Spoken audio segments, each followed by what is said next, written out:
Good evening. It's Pastor Trish, and it is Tuesday, March 19th, and we are continuing with some favorite hymns of people.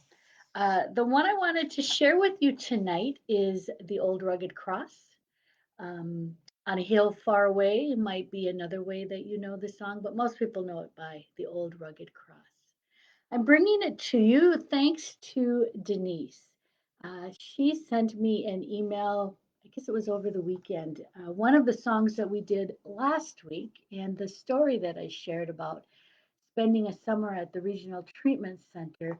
Uh, she told me prompted her to start thinking once again. I'm sure she does it regularly, but prompted her to be reminded of her mom. And I wanted to share the story that Denise shared with me. I do that with her permission. She shared a little bit about her mom, and her mom passed away just this last November, so less than a year ago, actually on All Saints Day, November 1st. But this is a little bit about what Denise said about her mom, and I think even though she's no longer in this world with us and Denise has only her memories to cherish, she still provides a wonderful witness to really all of us as we continue to face our new normal and our time of living in this pandemic. Denise said that her mom's first job after college was at the Faribault Regional Treatment Center, which was where this all started in terms of her sharing this memory. She said she worked there for 2 or 3 years and really enjoyed the work that she did there. She said, my mom got polio when she was 8 years old, and she was immediately taken to Sister Kenny in the Twin Cities. And at the time, she and her family lived in rural Ottertail County up by Fergus Falls. So it was a long way from home, 8 years old. Her parents and her siblings only got to see her a few times in those next 4 or 5 months as she received her treatment. She was 8 and isolated from all she knew. She said, I'm glad she's free of the time that we now are experiencing. She had already endured the isolation to a much greater extent. And it gives me strength knowing that since she went through all of that at the age of 8, I can certainly get through that this time now. And I think that gives Denise strength and encouragement. And I think that can give all of us strength and encouragement as well. She said, it's hard, but it's okay.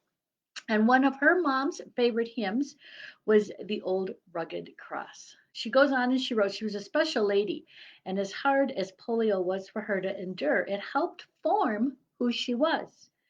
The side note was her mom was raised in a home that did not regularly attend church, but when she went to Sister Kenny, she ended up reading the entire Bible at the age of 8.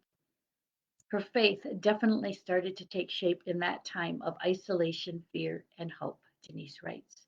At a young age, she knew that when there was little to rely on, she always knew who would be there for her and for all of us.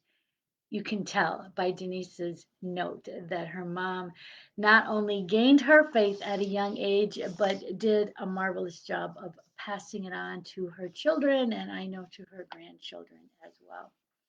Thank you, Denise, for allowing me the privilege of sharing your mom's story. Just a little bit of your mom's story. I know you said there is much to say about who she was and the life that she lived.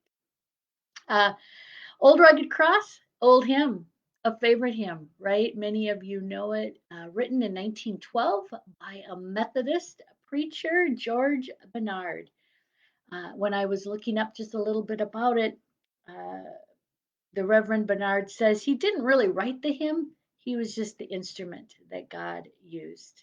And so I'm going to share, of course, a version of the hymn in the comments as we've been doing. And for some of the rest of you, I'm going to share a version that Alan Jackson sings. One of the other things I've been discovering over these last few days as I visit with you about why something is your favorite hymn, I'm discovering there's a lot of country music fans out there who hear the hymns via a country and western singer, and the hymn becomes important to you because of the music itself and the perhaps the way in which it's sang or that particular genre of music. And so, kind of a shout out to all your country music fans as well. Make sure you listen to this song in the comment section when I'm able to do that.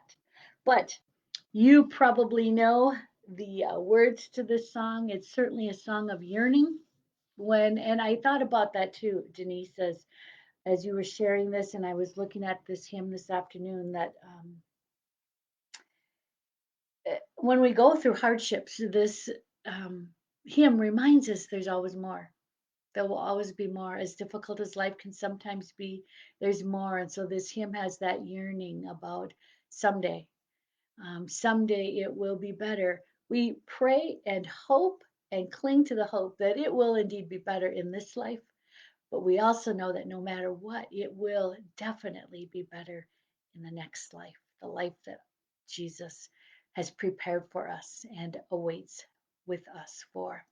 So I want to sing the first verse of this song. It's not in the Lutheran hymnal, by the way. Another shout out to my Methodist friends. I did find it in an old Methodist hymnal I have in my home. The Old Rugged Cross. Sing with me. On a hill far away stood the old rugged cross, the emblem of suffering and shame. And I love that old cross where the dearest and best for a world of lost sinners was slain. So I'll cherish the old rugged cross till my trophies at last I lay down. I will cling to the old rugged cross and exchange it someday for a crown. Have a good night, a restful night. We'll be back